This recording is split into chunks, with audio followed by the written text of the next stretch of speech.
नमस्कार दोस्तों, स्वागत है आपका अपने YouTube चैनल पर जिसका नाम है बायोलॉजी वाला और मैं हूं पंकज मौर्य। आज का चैप्टर है ह्यूमन हेल्थ एंड डिजीज। इसके अंदर हम क्या पढ़ेंगे? इसके अंदर हम पढ़ेंगे कि हेल्थ क्या होता है, हेल्थ अगर डिस्टर्ब हो जाए तो क्या होता है बॉडी के साथ, डिजीज़ क्या होती हैं, डिजीज़ कैसे कॉज होती हैं, ठीक है, डिजीज़ के नुकसान क्या होते हैं या फिर कैसे डिजीज़ को ठीक कर सकते हैं। और हम देखेंगे कि हमारी बॉडी का कौन सा सिस्टम है जो हमें डिजीज़ से बचाता है। ओके, तो शुरू करते हैं। क्या लिखा है? दी state of complete physical, mental and social wellbeing is called health. Health क्या है? ऐसी स्टेट है, ऐसी अवस्था है आपकी बॉडी की जिसमें आप फिजिकली, मेंटली और सोशली तीनों तरीके से फिट हों। ठीक है, तो आप कैसे हैं? आप हेल्थी हैं, यही आपका स्वास्थ्य है। ठीक है, तो आपका स्वास्थ्य कैसा है? ठीक है। Health simply does not means disease free condition और फिजिकल फिटनेस। इसका अगर हेल्थ का मतलब क्या है? अगर आप डिजीज़ नहीं है बॉडी में और आप फिजिकली फिट हैं तो इसका मतलब ये नहीं कि आप हेल्दी हैं। हेल्दी होने के लिए आपको क्या ज़रूरी है? आपको मेंटली या सोशली भी सही होना ज़रूरी है। Health is affected by genetic disorder. Health जो है, स्वास्थ्य जो है वो अफेक्ट हो सकता है जेनेटिक डिसऑर्डर से। ठीक है, धीरे धीरे हम डिटेल में पढ़ेंगे ये जेनेटिक डिसऑर्डर वगैरह। जेनेटिक डिसऑर्डर से अफेक्ट हो सकता है। इन्फेक्शन फ्रॉम माइक्रोब्स और अदर ऑर्गेनिज्म। इन्फेक्शन हो सकता है आपको माइक्रो ऑर्गेनिज्म से। ठीक है, या फिर आपकी लाइफ स्टाइल पे भी डिपेंड करता है आपका स्वास्थ्य। Okay, good health can be maintain by good health. कैसे हम मेंटेन कर सकते हैं अपने स्वास्थ्य को? हम मेंटेन कैसे कर सकते हैं? ठीक है, बैलेंस डाइट लेके, पर्सनल हाइजीन, अपने बॉडी का ख्याल रख के रेगुलर एक्सरसाइज करें।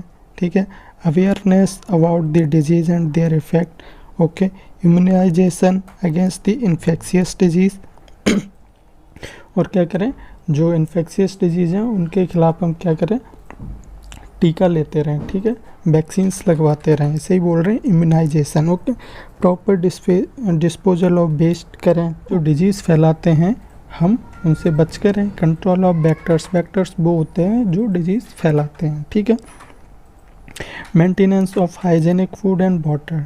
ओके, इसमें कोई डिस्टरबेंस आ जाए, मतलब कि फिजिकल, मेंटल और सोशल कंडीशन में जहाँ आप फिट हैं, फिजिकली फिट हैं, मेंटली फिट हैं और सोशली फिट हैं, इस स्टेट में अगर कोई दिक्कत आ जाए, कोई डिस्टरबेंस आ जाए तो उसे ही बोलते हैं डिजीज़।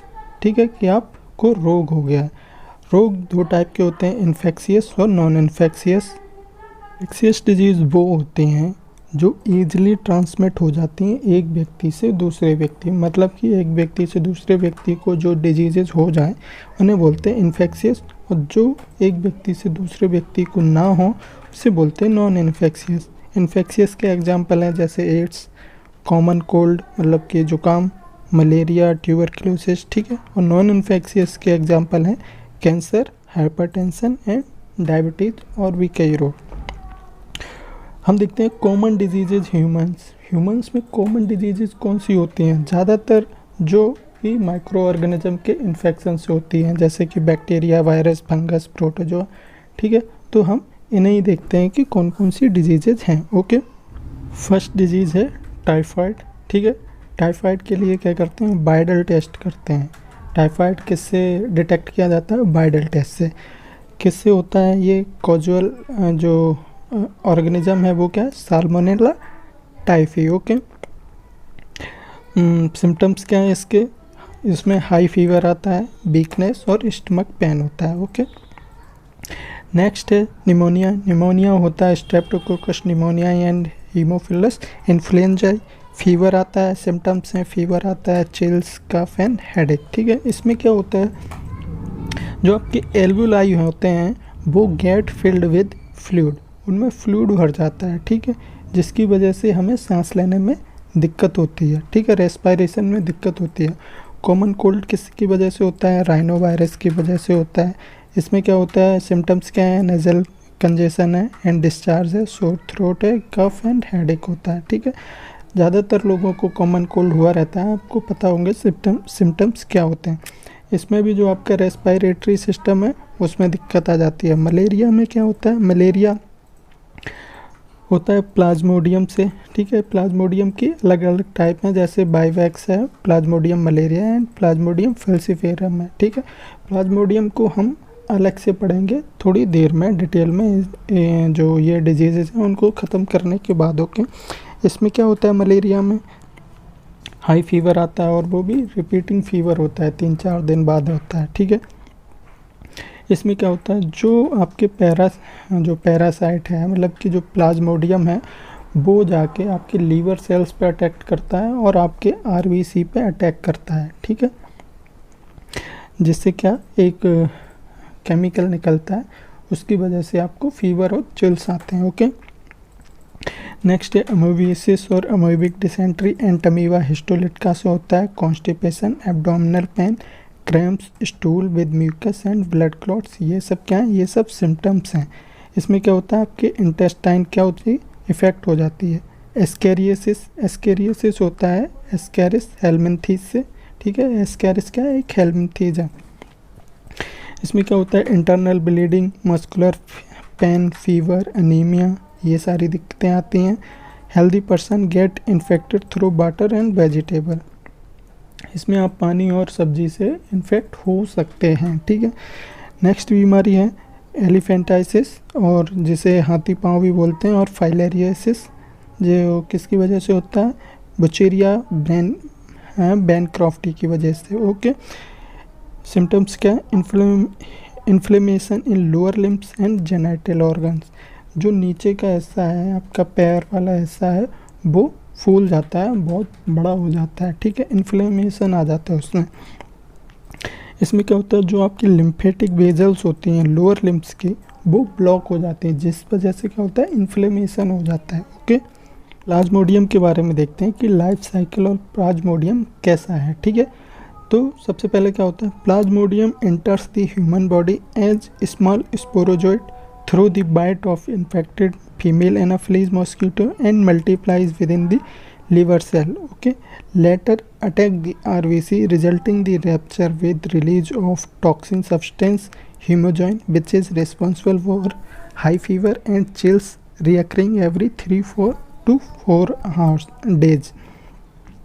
सबसे पहले क्या होता है, प्लाज्मोडियम आपकी बॉडी में एंटर किया, ह्यूमन बॉडी में एंटर किया, किसकी मदद से, जिस फीमेल एनाफिलीज ने आपको काटा है उसके थ्रू आपकी बॉडी में एंटर किया प्लाज्मोडियम। फिर प्लाज्मोडियम क्या करता है, ये आपकी लिवर सेल पे अटैक करता है।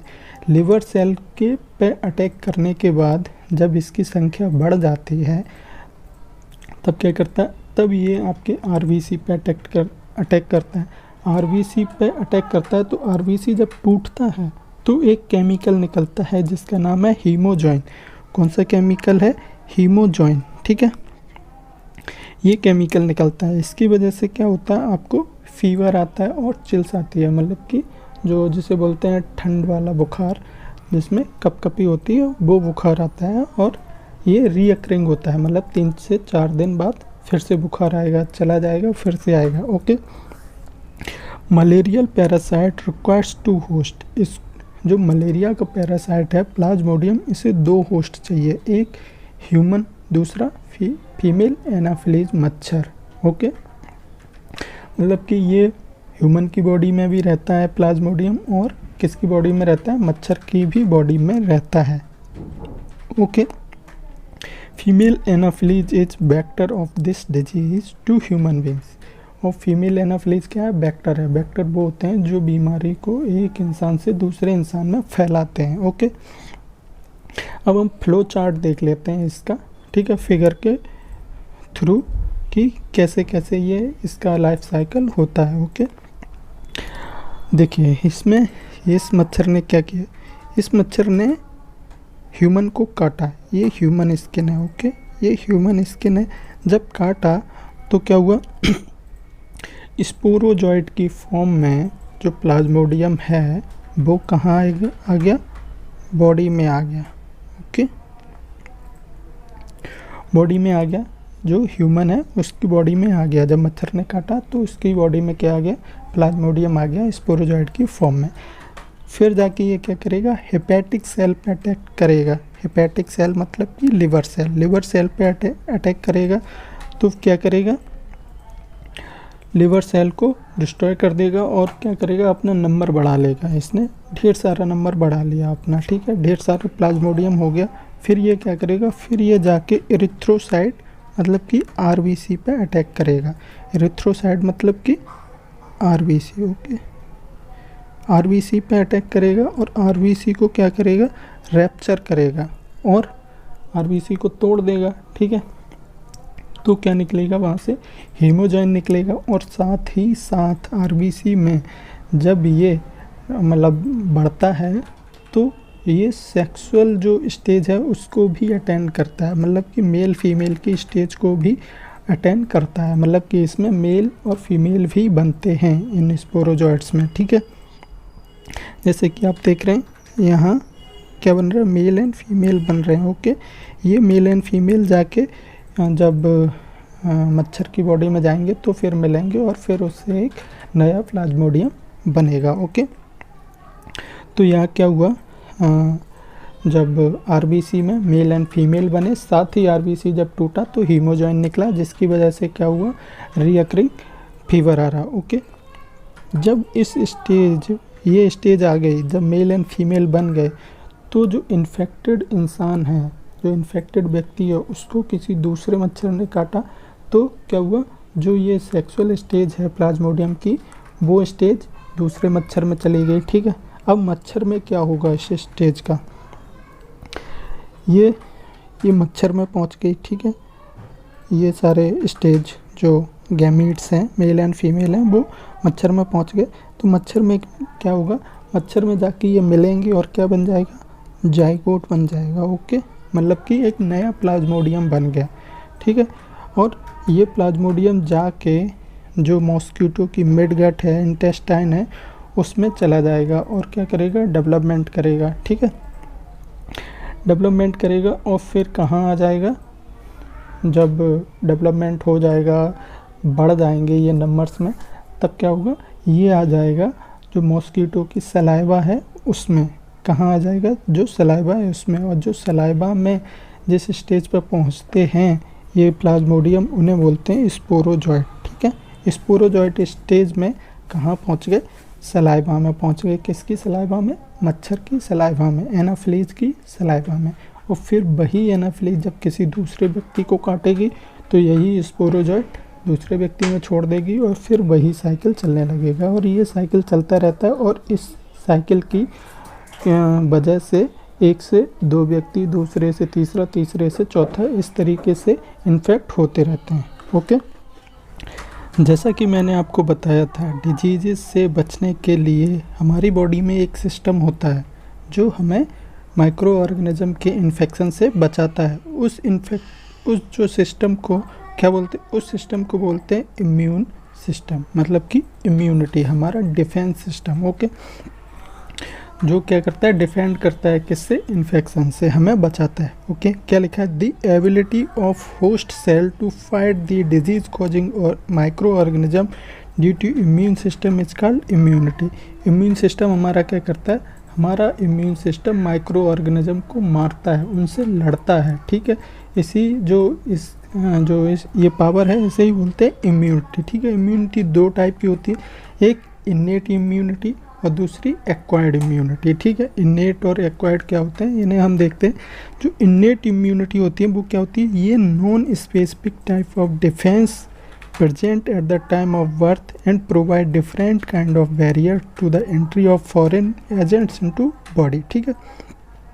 इन्नेट इम्यूनिटी होती है मतलब कि ऐसी इम्यूनिटी, ऐसा डिफेंस सिस्टम जो हमें अपने जन्म से मिला हो, मतलब कि हमें अपने माता पिता से मिला हो, ठीक है। ये एक टाइप का बैरियर होता है, मतलब कि बैरियर मतलब कि एक टाइप की दीवार है, ठीक है, या फिर ऐसा सिस्टम है जो माइक्रो ऑर्गेनिज्म को अंदर आने से रोकता है, बॉडी में अंदर आने से रोकता है, ठीक है। जब बॉडी में माइक्रो ऑर्गेनिज्म अंदर आएंगे ही नहीं तो क्या होगा, बॉडी इन्फेक्ट नहीं होगी। तो इन्नेट इम्यूनिटी में क्या होता है, बैरियर्स होते हैं जो क्या करते हैं, जो हमारी रक्षा करते हैं माइक्रो ऑर्गेनिज्म से, उन्हें रोकते हैं, ठीक है, बॉडी में अंदर आने से, ठीक है। तो हमारे पास 4 टाइप के क्या हैं, बैरियर्स हैं।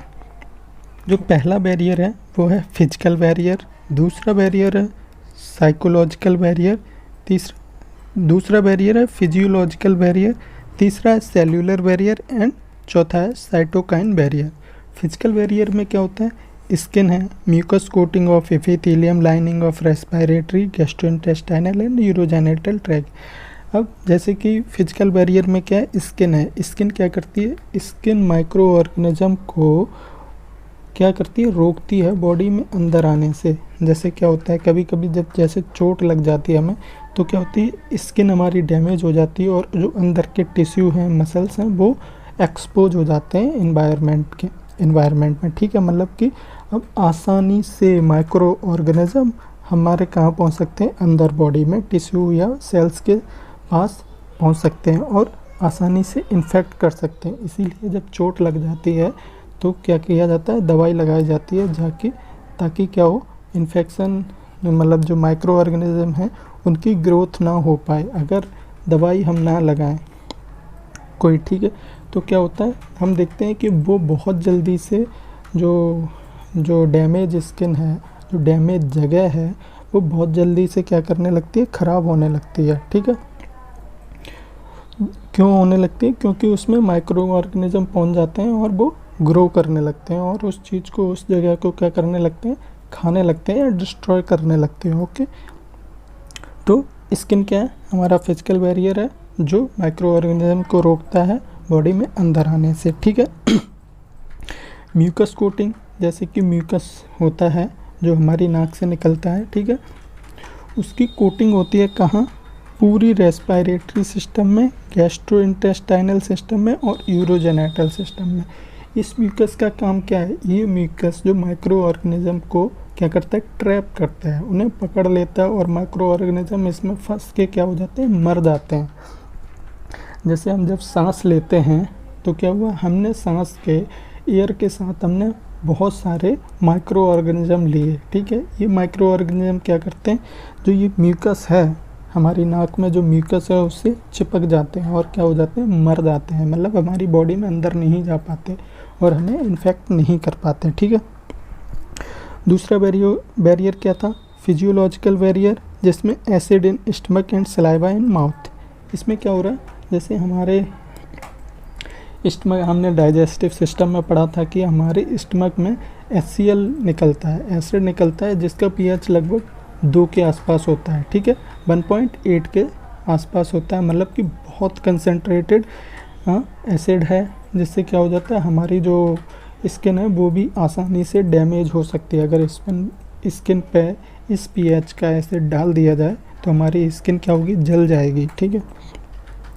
तो इस एसिड का क्या काम था, इस एसिड का काम था पेप्सिन के लिए एसिडिक एनवायरनमेंट क्रिएट करना, साथ ही साथ इसका काम क्या है, जो माइक्रो ऑर्गेनिज्म हमारे पेट में चले गए हैं फूड के साथ, उन्हें मारना, ठीक है। साथ ही सलाइवा में, जब मुंह में हमारे लार होती है, उसमें एक लाइसोजाइम केमिकल टाइप का होता है, जिसका काम क्या है, जिसका काम है माइक्रो ऑर्गेनिज्म को मारना, ठीक है। तो सलाइवा का काम भी क्या होता है, फूड का मिक्सिंग करना और माइक्रो ऑर्गेनिज्म को मारना। ये हमारे क्या है, फिजियोलॉजिकल बैरियर हैं। सेल्यूलर बैरियर में क्या होता है, ल्यूकोसाइट, न्यूट्रोफिल्स, मोनोसाइट्स, ये सब सेल्स हैं, ये सब वाइट ब्लड सेल्स हैं और इनका काम क्या है, ये जो माइक्रो ऑर्गेनिज्म आ जाते हैं हमारे ब्लड में, उनको खाने का काम करते हैं, मतलब उनको खाते हैं या फिर उनको मारते हैं, ठीक है। साइटोकाइन बैरियर में क्या होता है, virus infected cells secret protein called interferons.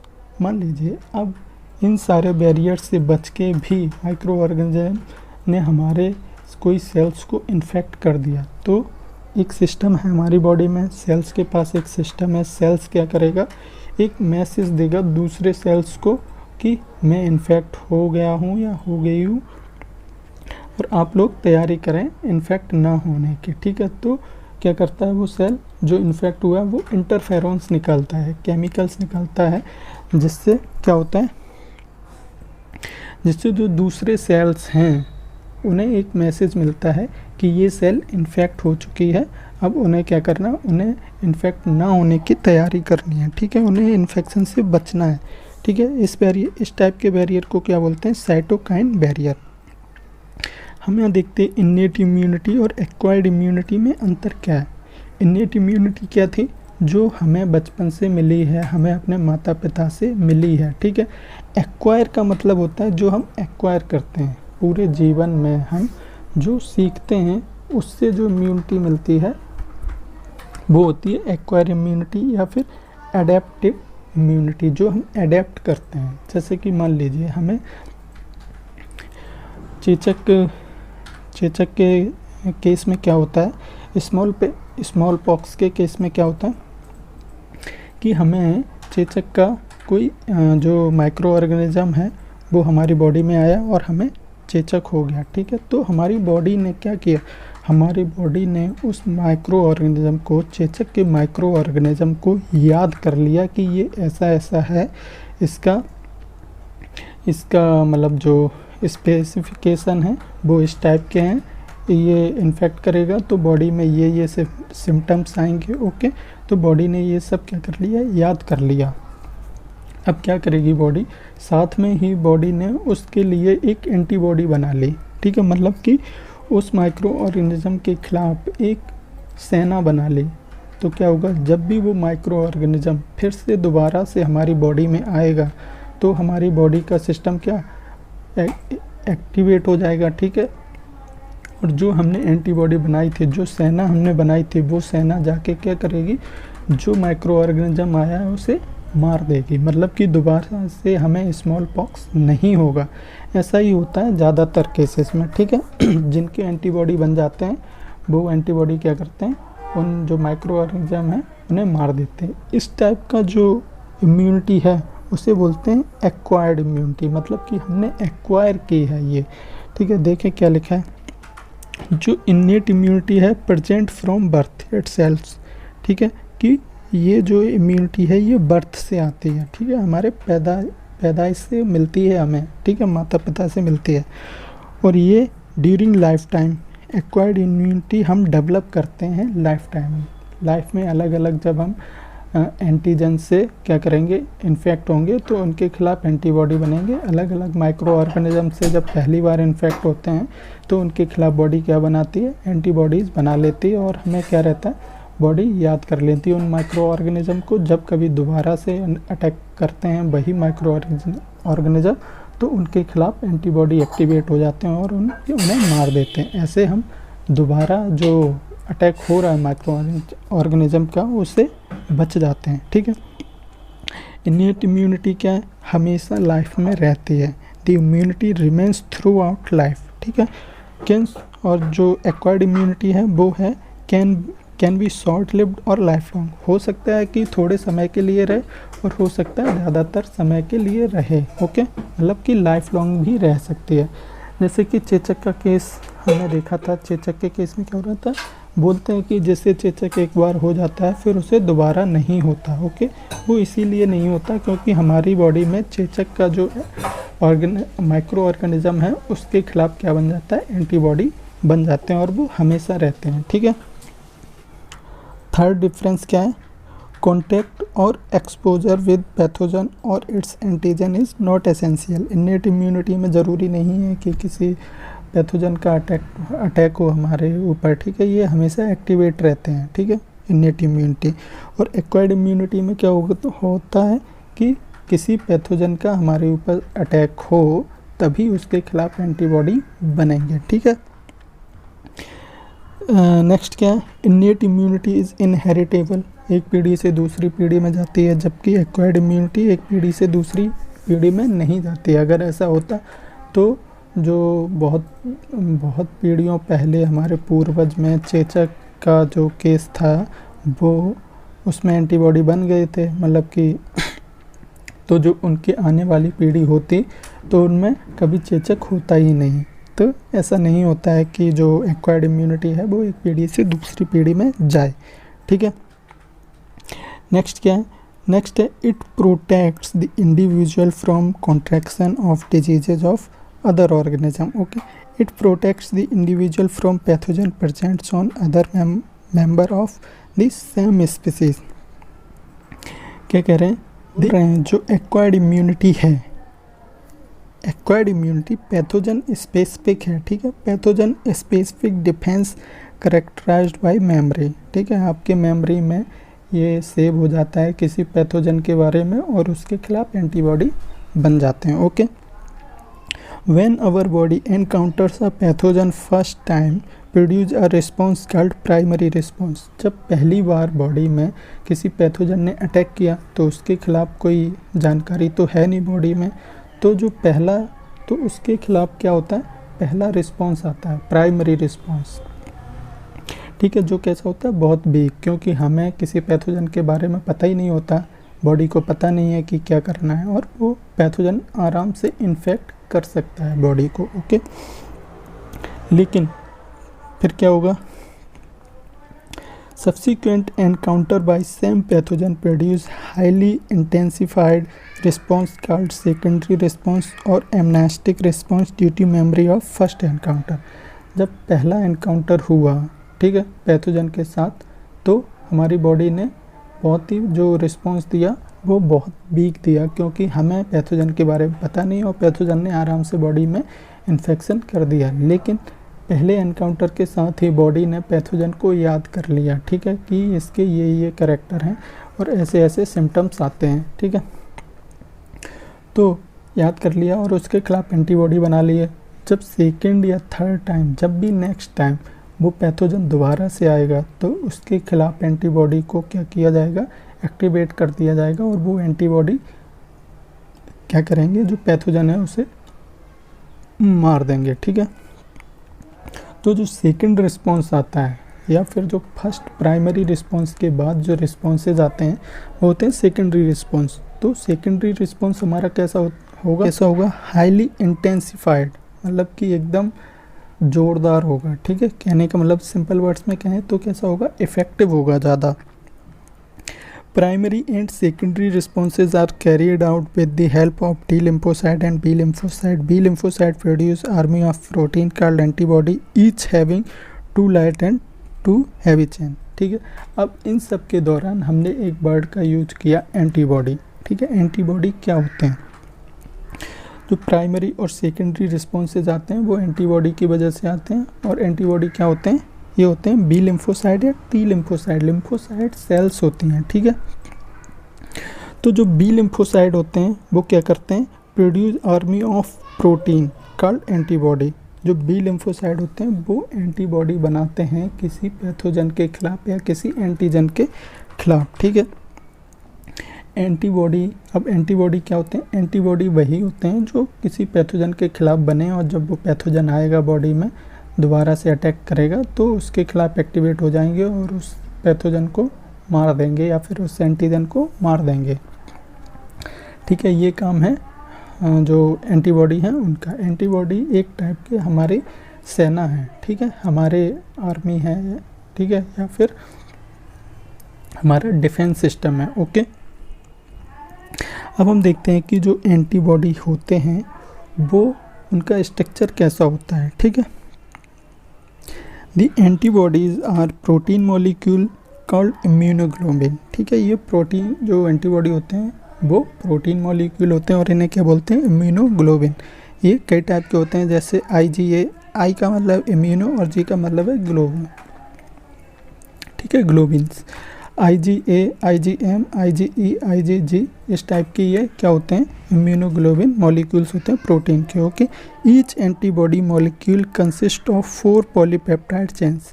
हर एक एंटीबॉडी के मॉलिक्यूल में 4 क्या होती हैं, पॉलीपेप्टाइड्स चेन होती हैं, ठीक है। पेप्टाइड्स की चेन होते हैं और कई सारे पेप्टाइड होते हैं, इसलिए इन्हें बोल रहे हैं पॉलीपेप्टाइड्स, ठीक है। 2 are long called heavy chains, जो बड़ी होती हैं 2 चेनें उन्हें बोलते हैं हैवी चेन्स, और 2 चेन्स होती हैं जो छोटी उन्हें बोलते हैं लाइट चेन्स, ठीक है। Both are arranged in the shape of Y, और बाई के शेप में ये अरेंज होते हैं, ठीक है। आप फिगर देखिए, ये बाई, ये फिगर दिख रहा है, इसमें बाई के शेप में ये अरेंज है, और इन्हें लिखा कैसे जाता है, इस टाइप से H2L2, मतलब कि हैवी, दो जो चैन है वो हैवी है और 2 चैन है वो लाइट हैं, H2L2। देख रहे हैं ये जो है ये हैवी चैन है, तो 2 हमारे पास हैवी चैन है और 2 लाइट चैन है, ठीक है।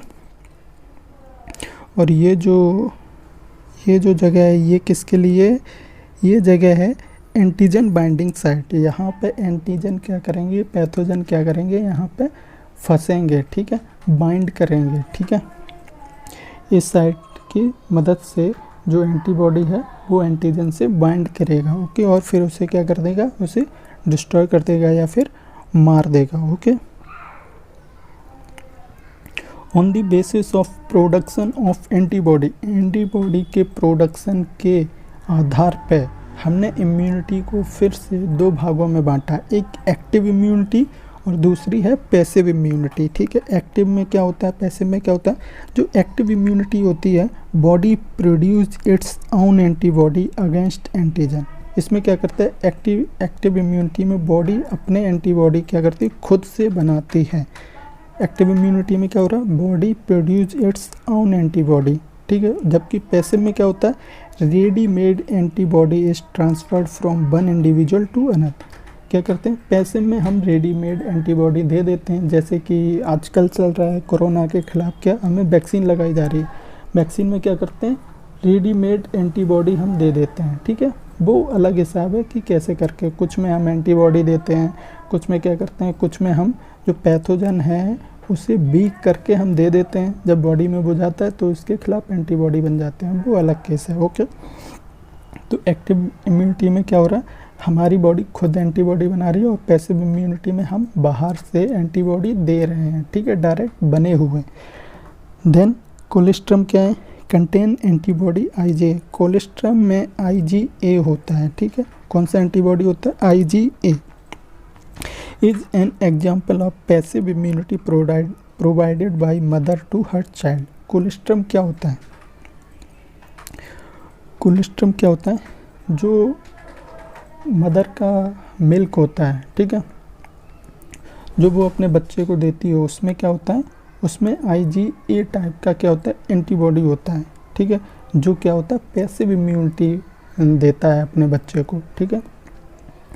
क्योंकि बच्चा है वो बहुत छोटा है, ठीक है, उसमें सारे जो उसका इम्यून सिस्टम है वो बहुत वीक है, एक्वायर्ड इम्यून सिस्टम है नहीं उसमें, ठीक है। तो क्या, और जो उसके बॉडी है वो डेवलप नहीं हुई अच्छे से, ठीक है, तो उसमें इन्फेक्शन के चांसेस ज़्यादा रहते हैं। इस वजह से क्या किया जाता है, इस वजह से जो मदर मिल्क होता है उसमें कुछ एंटीबॉडी, जो रेडीमेड एंटीबॉडी हैं, वो बच्चे को दिए जाते हैं ताकि बच्चा इन्फेक्ट ना हो, ठीक है।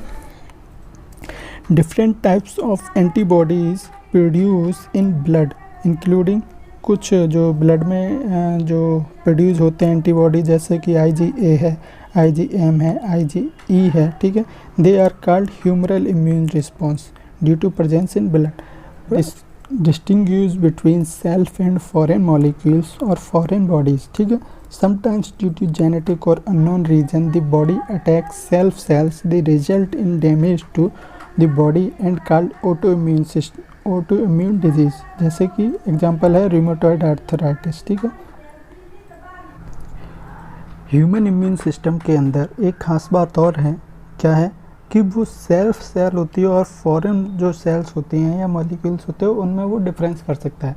कहने का क्या मतलब है, जो अपनी सेल है, अपनी बॉडी की सेल है, उसे वो पहचान लेगा, ठीक है, कि ये अपनी सेल है, और अगर कोई बाहर से कोई ऑर्गेनिज्म आया तो वो उसे पहचान लेगा कि ये बॉडी का नहीं है, ये बाहर का है। तो इस वजह से क्या होता है, कभी कभी बॉडी की जो ये विशेषता है ये ख़त्म हो जाती है, मतलब कि अपनी सेलों को पहचानने की जो विशेषता है वो बॉडी की ख़त्म हो जाती है, और बॉडी क्या करती है, वो समझती है कि ये बाहर से सेल आई है और फिर अपनी ही सेल्स पर, अपनी ही बॉडी पर अटैक करना शुरू कर देती है, जिसकी वजह से क्या होता है, जिसकी वजह से बॉडी में कुछ डिजीजेज आ जाती हैं। उसका एग्जांपल क्या है, उसका एग्जांपल है रूमेटॉइड आर्थराइटिस, ठीक है। रूमेटॉइड आर्थराइटिस में क्या है, ये एक ऑटो इम्यून डिजीज़ है, ठीक है। ऑटो इम्यून डिजीज़, जैसा कि मैंने आपको बताया कि जो अपना इम्यून सिस्टम है खुद की सेल पे ही अटैक करना शुरू कर देता है, ठीक है। नेक्स्ट एलर्जीज क्या होती हैं? Allergies the exaggerated response of immune system to certain antigen present in the environment is called allergy। Extra जब रिस्पॉन्स आता है, ठीक है, एक्स्ट्रा रिस्पॉन्स आता है किसी एंटीजन के खिलाफ तो उसे बोलते हैं एलर्जी। जैसे कि किसी को डस्ट से एलर्जी होती है, तो डस्ट से क्या हुआ, जैसे जिस बंदे को एलर्जी है तो अगर वो डस्ट के संपर्क में आया तो उसका इम्यून सिस्टम क्या हो जाता है, एक्टिवेट हो जाता है और रिस्पॉन्स दिखाना शुरू कर देता है। जैसे छींके आना शुरू हो जाएगा या फिर नोज से वाटर आना शुरू हो जाएगा, ठीक है, या फिर आंखों से आंसू आने शुरू हो जाएंगे, ये सब रहता है। और भी एलर्जीज के सिम्टम्स रहते हैं, जैसे बॉडी पे लाल लाल दाने आ जाते हैं, रैशेस आ जाते हैं, ठीक है, तो इन सब को बोलते हैं allergy. Okay, this substance to which such immune response is produce is called allergens. Okay, the antibodies produce due to these are IgE type. जो इसमें जो एंटीबॉडी प्रोड्यूस होते हैं वो किस टाइप के होते हैं, IgE टाइप के, ठीक है। एलर्जी आप याद कर सकते हैं, एलर्जी और ई, ठीक है, दोनों मिलते जुलते हैं। तो एलर्जी में कौन से एंटीबॉडी बनते हैं, IgE टाइप के। Allergy is due to secretion of chemical like histamine and serotonin. जो मास्ट सेल होते हैं इनसे एक केमिकल निकलते हैं, सेरोटोनिन एंड हिस्टामिन निकलता है, सॉरी, हिस्टामिन एंड सेरोटोनिन। इनकी वजह से ही एलर्जी के जो सिम्टम्स आते हैं वो आते हैं, ठीक है। And immune system in the body, the human immune system includes lymphoid organ, ठीक है। इम्यून सिस्टम है जो बॉडी का, जो उसमें कौन कौन से ऑर्गन्स मिलके इम्यून सिस्टम बनाते हैं, तो लिम्फॉइड ऑर्गन होते हैं, ठीक है, उसमें और कुछ टिश्यू होते हैं, सेल्स होते हैं, सॉल्युबल मॉलिक्यूल्स होते हैं लाइक एंटीबॉडी। ये सब मिलके क्या बनाते हैं, हमारा इम्यून सिस्टम बनाते हैं, हमारा डिफेंस सिस्टम बनाते हैं। Okay, lymphoid organs are the organ where origin and maturation and proliferation of lymphocyte occur. Lymphoid organ कौन से होते हैं, जहाँ पे जो लिम्फोसाइट्स होते हैं वो मैच्योर होते हैं, ठीक है, तो वो लिम्फॉइड ऑर्गन कहलाते हैं। प्राइमरी लिम्फॉइड ऑर्गन में क्या होते हैं, बोन मैरो और थाइमस, ठीक है। जैसे हम बोलते हैं बी लिम्फोसाइट और टी लिम्फोसाइट, तो बी लिम्फोसाइट्स वो होते हैं जहाँ जो कहाँ मैच्योर हो रहे होते हैं, बोन मैरो में, और बी लिम्फोसाइट्स वो होते हैं जो कहाँ मैच्योर हो रहे हो, थाइमस में, ठीक है। After maturation lymphocytes migrate to secondary lymphoid organ like spleen, lymph nodes, tonsils, Peyer's patches of small intestine and appendix. Okay, maturation के बाद ये कहाँ जो लिम्फोइड ऑर्गन लिम्फोसाइट्स होते हैं वो कहाँ चले जाते हैं, सेकेंडरी लिम्फोइड ऑर्गन में, जो कि क्या है, स्प्लीन और लिम्फ नोड्स, टॉन्सिल्स, ये सब, ठीक है। They provide the site for interaction lymphocyte with antigen. और यहाँ क्या होगा, यहाँ पे ये जो लिम्फोसाइट्स हैं वो उनका इंटरेक्शन किससे होगा, एंटीजन से होगा, मतलब कि वो एंटीजन्स को या माइक्रो ऑर्गेनिजम्स को पकड़ेंगे और मारेंगे, ठीक है।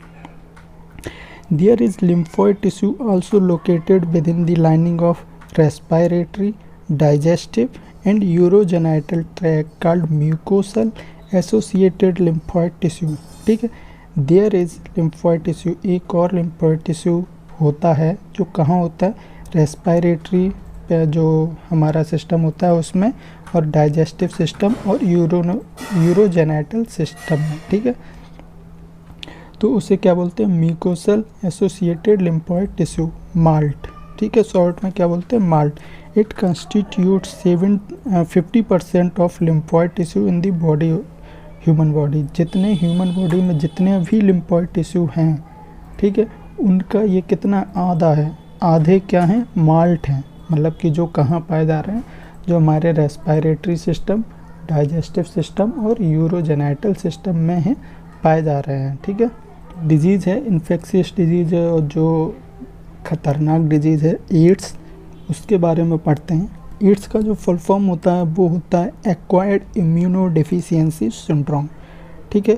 कहने का इसके जो नाम में है, नाम में ही क्लियर हो गया है क्या होता है, जो एक्वायर्ड इम्यूनोडेफिशिएंसी, मतलब जो एक्वायर्ड इम्यून सिस्टम है उसकी क्या हो जाती है, डिफिशियंसी हो जाती है, मतलब कि वो हमारा ख़त्म हो जाता है, एक्वायर्ड इम्यून सिस्टम हमारा ख़त्म हो जाता है, डैमेज हो जाता है, जिस वजह से हमें कोई भी बीमारी आसानी से हो जाती है। एड्स ऐसा नहीं है कि एड्स खुद एक बीमारी, एड्स क्या ग्रुप ऑफ बीमारी है, ठीक है।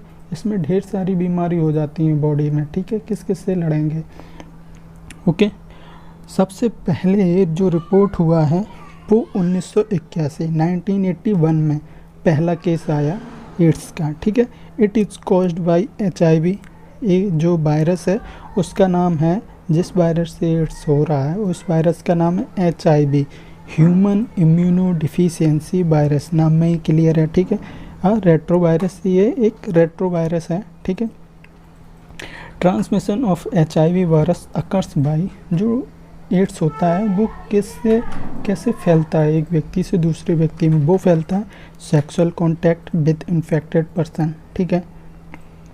दूसरा, transfusion of contaminated blood and blood products, ठीक है। अगर ब्लड है किसी का और ब्लड का ट्रांसफ्यूजन हो जाता है इन्फेक्टेड व्यक्ति का नॉर्मल व्यक्ति से, जो ब्लड का ट्रांसफ्यूजन हो जाता है, तो उस वजह से भी एड्स हो सकता है। Sharing infected needles as in intravenous drug abuser, ठीक है। और जो इन्फेक्टेड नीडल्स होती हैं, जो सिरिंजेस होती हैं जो बॉडी में लगाई जाती हैं, उनसे भी फैल सकता है। इन्फेक्टेड मदर से उसके बच्चे में हो सकता है। और HIV does not spread by physical contact, physical contact से नहीं फैलता है, किसी को छूने से या साथ खाने से एड्स नहीं फैलता। एड्स फैलता किससे, वो हम देख चुके हैं, सेक्सुअल कॉन्टैक्ट से और ब्लड के या फिर जो बॉडी फ्लूइड है उसके ट्रांसफ्यूजन से, ओके। और इन्फेक्टेड मदर से उसके बच्चे में हो सकता है। It spread only through body fluid, okay. There is always time lag between infection and appearance of symptoms that may vary from 5 to 10 year. और क्या होता है, एड्स ऐसा नहीं है कि आज एड्स आपको हुआ और आज ही आपको या कल परसों तुरंत आपके सिम्टम्स दिखने शुरू हो गए।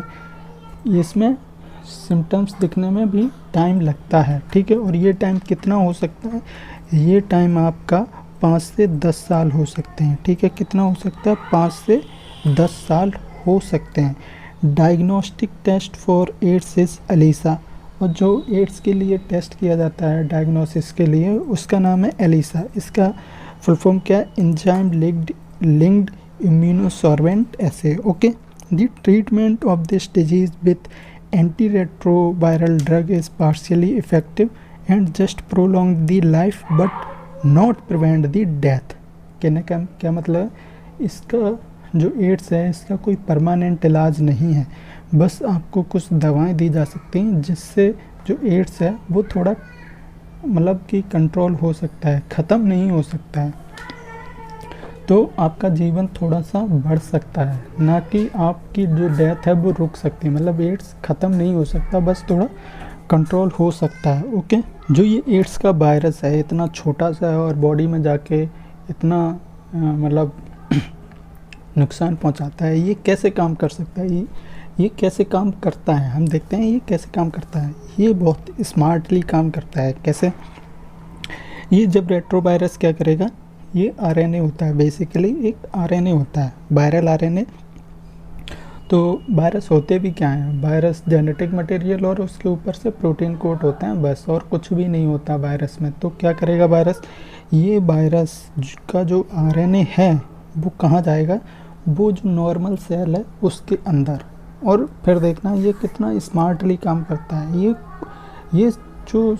ये मेन चीज़ को पकड़ता है, जो कि जो मेन है उसे इन्फेक्ट करेगा, उसके बाद अपने आप सारा काम होता रहेगा। जैसे कि किसी कंपनी का जो बॉस है, आप बॉस से संपर्क करेंगे तो आपका कोई भी काम है वो आराम से हो जाएगा। ऐसे ही ये वायरस करता है। वायरस क्या करेगा, ये गया कहाँ, ये गया बॉडी में, ठीक है।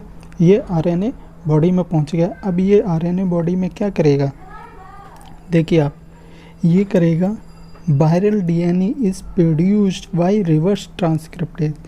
रिवर्स ट्रांसक्रिप्टेज की मदद से RNA से क्या बना लेगा, DNA बना लेगा, ठीक है। और ये DNA जो बॉडी का DNA, जो हमारा DNA है, उसके साथ क्या करेगा, घुल मिल जाएगा, ओके। उसके साथ घुल मिल जाएगा और हमारी बॉडी में एक प्रोसेस होता है जिससे हम डीएनए से आरएनए बनाते हैं और आरएनए से प्रोटीन बनाते हैं। ये प्रोसेस हमारी चलती रहती है। तो क्या हुआ, जब ये वायरस का जो डीएनए है, मतलब आरएनए से डीएनए बना, ठीक है, और वो डीएनए हमारे नॉर्मल डीएनए से मिल गया, ठीक है, तो क्या करा, हमारी बॉडी में तो डीएनए से आरएनए बन ही रहे हैं, ठीक है, तो अब क्या हुआ, इसका भी डीएनए बनने लगा, ठीक है, तो इसके डीएनएज की कॉपी बनने लगी, मतलब कि 1 से 2, 2 से 4 ऐसे। तो मतलब क्या हो रहा है, अल्टीमेटली ये वायरस खुद को फैला रहा है।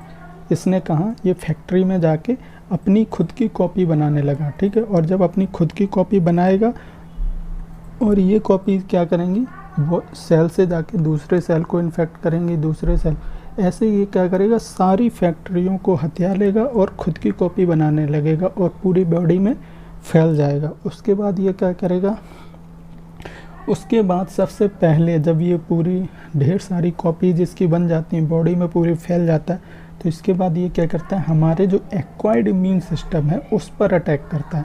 उसे क्या करता है, उसे ख़त्म कर देता है। जब वो ख़त्म हो जाएगा, मतलब कि अब हमारी जो सेना है वो ख़त्म हो गई, हमारा डिफेंस सिस्टम ख़त्म हो गया, तो क्या होगा, कोई भी हम पे अटैक कर देगा, ठीक है, आसानी से। तो यही करता है ये वायरस, हमारी सेना को ख़त्म कर देगा, हमारे एंटीबॉडीज़ को मार देगा, हमारे एक्वायर्ड सिस्टम को ख़त्म कर देगा। तो कोई भी पैथोजन आएगा और हमें इन्फेक्ट कर देगा, ठीक है, तो हमें कोई भी बीमारी हो जाएगी। और एड्स में ऐसा ही होता है, हमें छोटी मोटी बीमारियां ना आसानी से हो जाती हैं, ठीक है। एड्स हमने देखा, एड्स इन्फेक्शियस बीमारी है, ठीक है। और अब हम एक नॉन इन्फेक्शियस बीमारी देख रहे हैं जो बहुत खतरनाक है, इसका भी कम इलाज है, ठीक है, जैसे कि कैंसर। कैंसर क्या है, cancer is one of the most dreaded disease of human being and is a major cause of death all over the world, ठीक है। Normal cells show a property called contact inhibition, by virtue of which contact with other cells inhibit their uncontrolled growth. Cancer cells lost this property.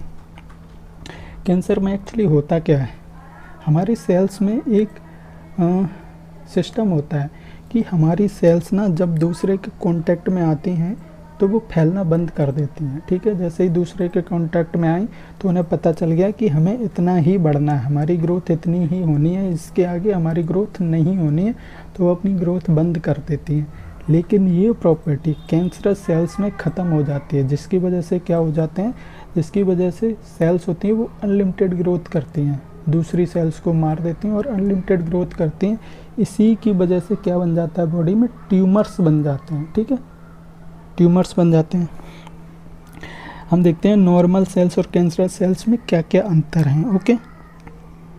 जैसे normal cell है, normal cell have uniform shape, ठीक है। जो normal cell होती है, जैसे कि अभी मैंने बोला, ठीक है, कि कॉन्टैक्ट इनहिबिशन वाला सीन होता है, ठीक है, एक प्रॉपर्टी होती है सेल्स में, तो इस वजह से नॉर्मल शेप होती है। लेकिन जो कैंसरस सेल्स होती हैं वो कहीं भी बढ़ती हैं, कैसे भी बढ़ती हैं, और ग्रोथ अनलिमिटेड होती है, तो उनका कोई अपना कोई डेफिनेट शेप नहीं होता है, ठीक है। एंड क्या, cells stop dividing when too much of its kind are present. जो नॉर्मल सेल्स होती हैं वो, उनको पता है कि कितना प्रोडक्शन करना है अपनी सेल्स का, ठीक है, बॉडी को पता है कितना प्रोडक्शन होना है सेल्स का, जितना ज़रूरत होता है उतनी ही नई सेल्स बनती हैं। लेकिन कैंसरस सेल्स में ऐसा नहीं होता है, कैंसरस सेल्स में ये सारी प्रॉपर्टी ख़त्म हो जाती हैं, वो अनलिमिटेड ग्रोथ होती रहती है उनकी, okay.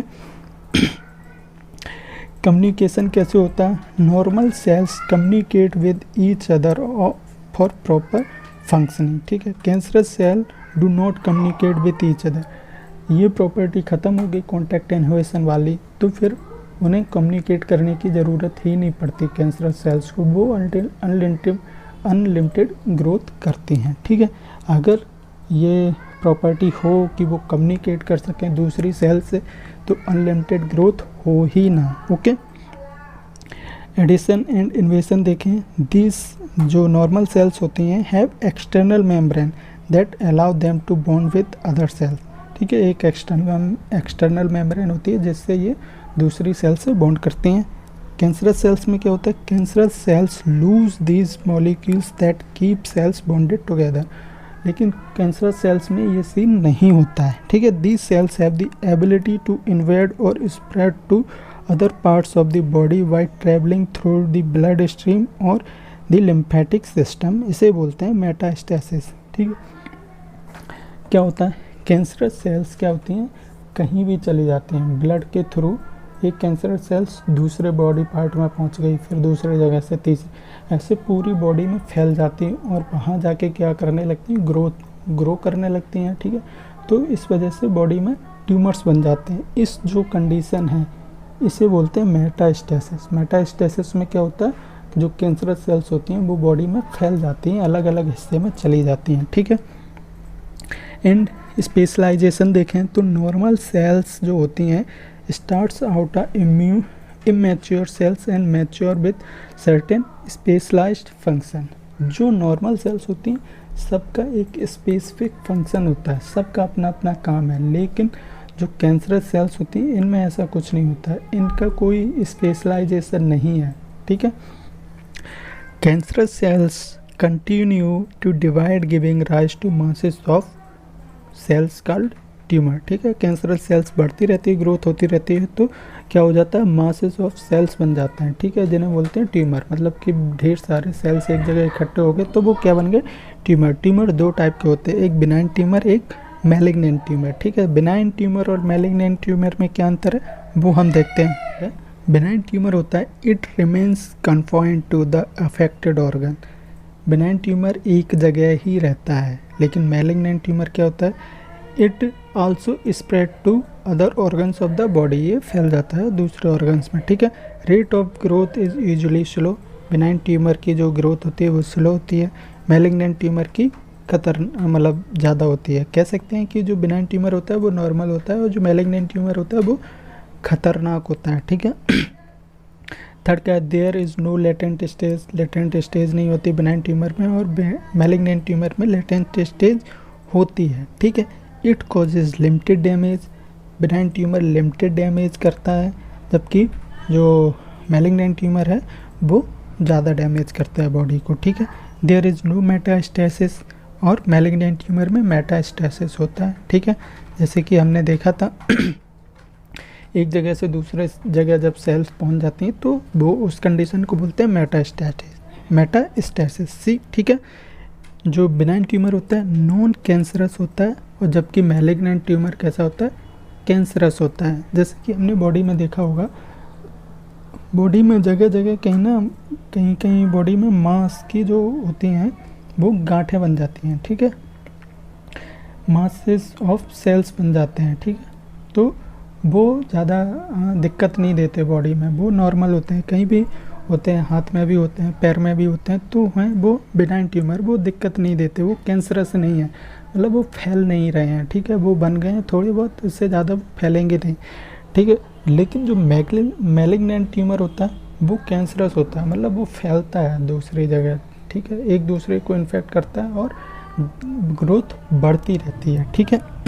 Neoplastic cells may be induced by physical. जो कैंसर सेल है, कैंसरस सेल्स है, वो कैसे बन सकती है, वो फिजिकली बन सकती है, या किसी केमिकल से बन सकती है, या कोई बायोलॉजिकल एजेंट है उससे बन सकती है। जिन चीज़ों से कैंसर होता है उन्हें बोलते हैं कार्सिनोजेंस, ठीक है। Cancer causing viruses called oncogenic virus, ठीक है।